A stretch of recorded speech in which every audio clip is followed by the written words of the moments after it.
buong mundo sa angas mong nag-aapoy. Dugong nananalaytay, kayong manggilahing Pinoy. Ang presko mo, ang yabang mo, pero super astig mo. Francis, Leo, Marcos, Labuyo ka ba ang anghang mo? Ay Ang alam ko lang dati kay Memorada, nung una ko siyang ka-Facebook, tinignan ko muna yung mga post niya. Ang alam ko noon, tao siya ng kalaban ni Drilon sa politika. Yun ang alam ko. Kasi ang alam ko dati sa kanya, dati siyang provincial administrator ng Iloilo. Yun lang. Oo. Hindi ko lang alam na natanggal siya kasi ang alam ko, baka napalitan na yung governor niya kasi pag provincial administrator ka, hindi ka pwedeng manatili pag bago ng admin eh. Maliban na lang kung gusto ka ng bagong gobernador. Natural, ang ilalagay din ng gobernador, yung tao niya. Opo, totoo po yan. Alam ko, ang amo niya ay Tupas. Tupas na gobernador ng Iloilo. Na tatay ni Raul, ni Mil Tupas. Yung dating gobernador na si Raul Tupas, yun ang alam kong boss niya. Kasi itong pumalit na si Art Defensor na matanda at yung anak ni Art Defensor, eh hindi niya kapartido. Okay. Kalaban. Yun ang pagkakalam ko. Pero, nung inad niya ako, napanood ko yung minura mo si Drilon. Sinit niya pa. Ay, opo. Kaya nung sinit niya sa akin yun, tinignan ko na yung mga wall niya. Bakbak ko ng bakbak kay Drilon. Ngayon, ang sabi ko sa kanya noon, nung inad niya ako, kuya, meron ka bang mga bagong story dabang kay Drilon na hindi mo pa na ipapasabog? Sabi ko, kasi kung meron ka, total, sinasabi mo, magkakaroon ka na ng verdict case mo dyan, pwede kitang ilapit sa mga kontak ko na malapit kay PRD. Total, para anuhan ka. Kaya nga, nasabi ko kanina kay Makmak, mukhang nakagat niya siya ng mga tao na malalapit din kay Presidente. Kaya yun ang nasa hinala ko. Kasi kung pagbabasihan, bakit hindi siya mahuli pa, pwede yung sabihin yung DPE niya, hindi pa siya natitrace. Pangalawa, kung may agreement na siya sa taas para pagsalitain siya. Yun ang makikita ko. Pero, sure ako, kung ano man ang bakbak na labang kay FLM, walang kinalaman yung mga taong malalapit kay PRD. Kasi, ang dami ko nakakausap ng mga official sa gobyerno rin. Kagayon, ito na lang. Nung time na pumutok ang pangalan ni FLM na nagbibigay ng bigas, ang daming nag-message sa akin ng mga ASIC, Yosik, chairman, uy, magkakilala pala kayo ni FLM ninyo. Sabi ko, opo, magkakilala po kami yan.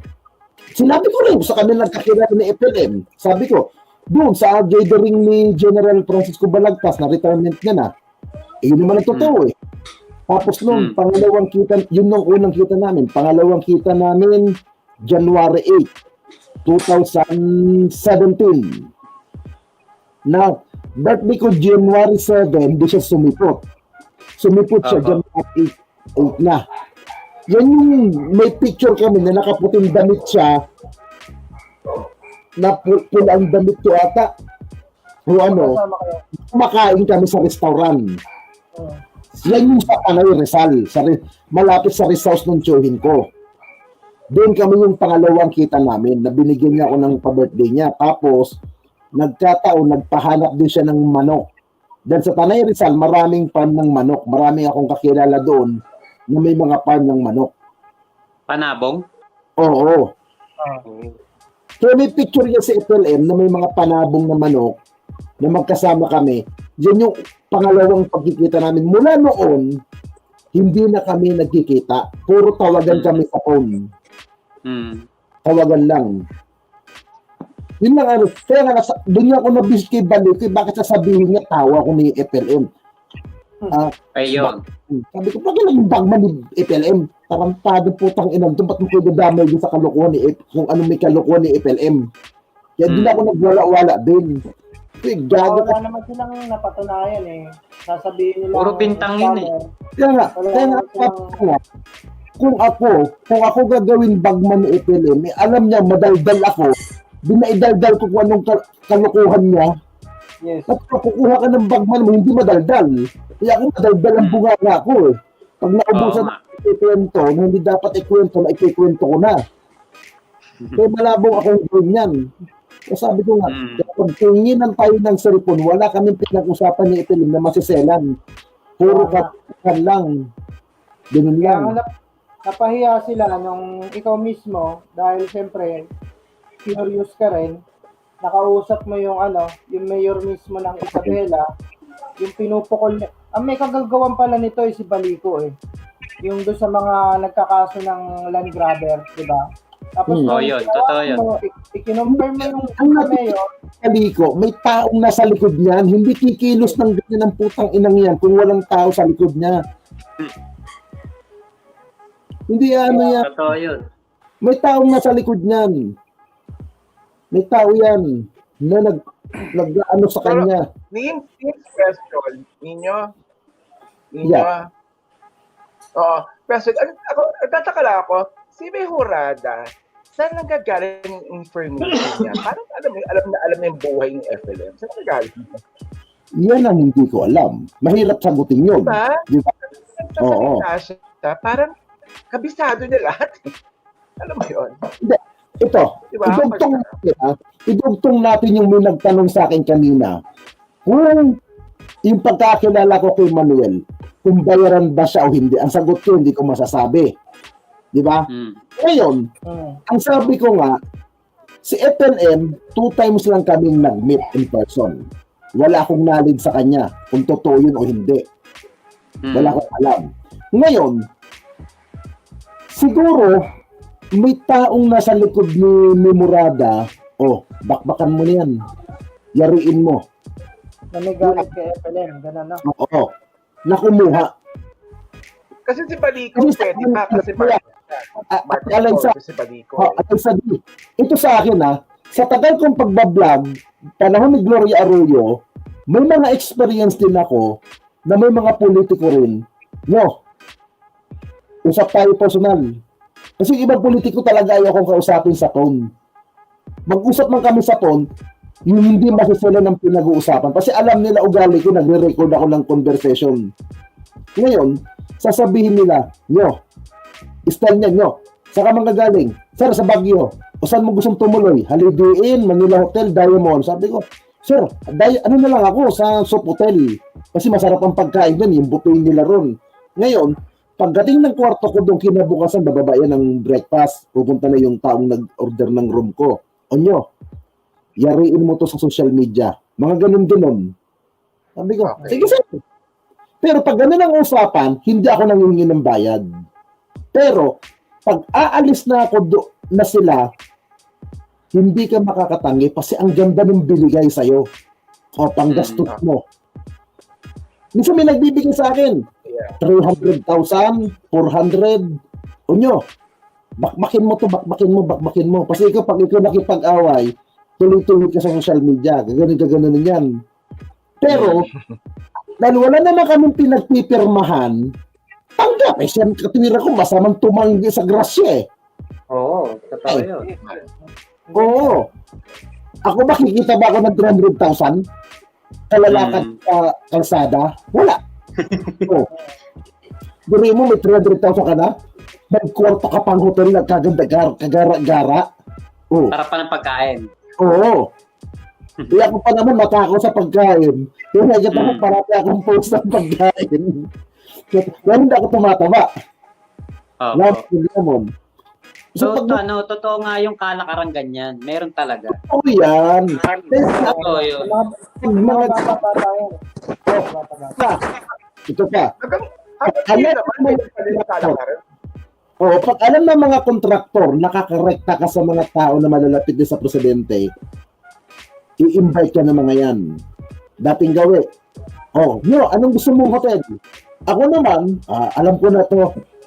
Diamond Hotel. Yan, bibigyan ako. Ito yung kwarto mo, pangalan mo. May dala ka bang ID? Meron, sir. Ipipresent ko yung ID ko sa lobby. Ngayon, ang style ko, Saan mo ako binok, sir? Ganitong kwarto. Nandito ako sa Baguio, tatawag ako mismo dun sa front desk mismo ng hotel, ng Manila Hotel. I-verify ko pag sinabing, sir, positive, meron po kayong, ano po kayo darating? Ganito po ang oras ninyo, ganyan, ganito. Bababa na ako ng Metro Manila. Gastos nila yan ah. Oo. Ngayon, ang install ko dyan, sir, 3 days mo akong i-book dyan. Pero mga 1 night lang ako dyan tutuloy, hindi 3 days. Ngayon, ang gagawin ko, mamimikap ako ng lalaki kung saan-saan dyan sa Metro Manila. Ayun tayo. Sama mo minsan si Alisa dyan. Kaya, ang akala ng mga ibang boylet ko, ang akala ng ibang boylet ko, ako ang nagbabayad yung Manila Hotel na kwarto. Hindi mo Sinarap ko na kaya. ko ron. Saka ito sir ninyo, tanong ko lang, no? Ito naman kaya, ito na gagawin ko pag naibigyan na sa akin ng pera ng mga ibang politiko. Sige sir, sige po. Hindi ako nangangako sa mga yan na akong bahala, wala. Hindi ako nangangako. Kasi katwiran ko, wala naman tayong pinirman, wala naman tayong formula pinag-usapan na nagsungaayon ako sa'yo. Nagbigay ka lang naman eh. Inanon mo ako. Ngayon, nasa akin na lang yun kung babakbakan ko o hindi, pag hindi ko trip. Ngayon, pag nagkaroon ng issue sa kanya na medyo maganda-ganda, doon ko na binabakbakan ng binagmumura ko na. Nagmumura ko. Ngayon, pag nagkataon, ididimanda ko ng politiko at kaibigan sa nitsuhin ko, inaareglo na dito yun. Kaya minsan yung nagkakandawala, inaareglo na matanda. Pero, puro sermon ang abutin ko sa matanda. Kasi ito naman sa mga kontraktor, halimbawa ikaw kontraktor ka, alam mong kontak ko yung isang sekretary doon. No, baka pwede mo naman kami ipasok isang set lang na meeting kami kay ganito, kay sekretary, ganito, kay ano. Sabi ko, tignan po natin. Yun ang sinasagot ko. Ngayon, magbibigay sila sa akin ng sobre na naman. Pera na naman yun. Tanggap. Tapos, meron silang binibigyan ng mga document, nakakapal-kapal ng document. Parang yun yung pagpapakilala nila kung anong pangalan ng kumpanya, kung anong quality ng mga material nila. Ako naman, tanggap ng tanggap. Ngayon, pag uwi na ako dito ng Baguio, isa-isa kong pinupunit yung sa Inlex. Doon ko binubuho sa Inlex. Yung gitna, nakita ng San Simon at Bulacan, Pampanga, Bulacan, yung habang tuloy doon ko inuhulog yung mga papel na yan. Kasi, gusto nilang mangyari, gamitin ako para maging tuloy nila doon sa sekretary na makakuha lang sila ng meeting. Ang kalakaran ko sa mga sekretary, mapamiting mo lang yan. Magbabagsak sila ng mga 3 milyon, 5 milyon. Isang meeting lang yan. Lang, kalaki. Lalo pag napapirma mo pa yan, ilang milyon ang isang pirma lang ng sekretary. Pero sinasabi ako, kasi alam kasi ng mga ibang official na ogag-ogag ako, kaya hindi ako sinuseryoso ng iba pag mga ganyan usapan. Ako naman, tatango na lang sa mga kontraktor. Sige po. Ganun na lang. Pero hindi nila alam, yung mga papel nila, binabasura ko sa Inlex. Tinatapon mo dun sa tulay na mahaba. Oo. Kasi pag tinapon mo sa highway yan, baka mamaya may taga-provision, engot, taga-Bulacan, Pampanga. Ay, baka na-plug to, may number yung opisina nila, oh. Di na ibalik yan doon. O, di ba? Magpatakang, sinin nyo lang ang bilikin yan. At least kung sa Inlex mo, binagsak ko sa ilalim ng tulay, na matubig. May ilog. Talaga. Oo, di ba? Kaya yun ang ginagawa ko. Ang nagturo na rin sa akin yan, yung matanda na tsuhin ko. Huwag kang papayag na gamitin ka nila na para maging tulay sa mga project. Itapon mo yan. Huwag ka lang manghihingi ng pera, pabayaan mo silang magkusa. Kahit sa text, mainit ako sa kanila. Ganon pala kalakaran talaga. Kasi dati, kuya ninyo, naririnig-rinig ko lang yan. Ito, dating PNP chief, Jesus Versosa. Hindi siya dikit sa administrasyon ni Duterte. 2 times akong tinawag niyan. No, set mo naman kami kay Bongo. Yung anak niya, mayor ngayon ng Pangasinan. Tango lang din ako sa kanya. Binigyan din akong pera nun, pero hindi ko talaga inilapit kay Bongo. Ba't hindi kayo lumapit? Ba't ako kontakin nyo? Yun ang inaano ko. Tapos, Naririnig ko na yan dati, yung mga ganyan. Actually, meron akong napanood na isang YouTuber na nagsabi siya sa kanyang live na merong lumapit sa kanya totoo na. para birahin si FLM kapalit ng pera. So, yun nga, meron nga talagang ano. Yung mga, sa Meron mga ka talaga. politiko, normal yan. Normal yan. Normal. Ano, kukuha ang mga politiko ng vlogger, ng mga kilalang vlogger, ng mga butangero din, na ano, na hindi ka fake account, na ikaw mismo magpuprompt. Ngayon, kung wala naman akong knowledge doon at wala akong alam, putang ina, paano kita paliwanag yan? So, hindi ako kumakagat doon. Kasi, hindi ka gaya ng ibang kabilang kalaban. May mga trolls sila, pero mga fake account. Yun ang ayaw kagat ng ibang politiko. So, walang dating yun eh. Walang dating eh. Ang labanan ngayon, vlogger ka, nagla-live ka mismo. Kilala yung mukha mo na ikaw nagkasalita. Mas may dating yun. Kaya sa mga nagpupos na gawin ni Gilbert Laurio, na hindi na-effective. Kasi nga, puro post lang siya. Wala siyang live sa channel. Na yun ang pinagkaiba sa mga DDS, sa mga true anti-DDS na nagla-live. Yung tatawa nga ako sa iba, paano kami naging fake account? Ang fake account, hindi nagla-live. Oo. Anino, sorry. What's up mga tropa pips?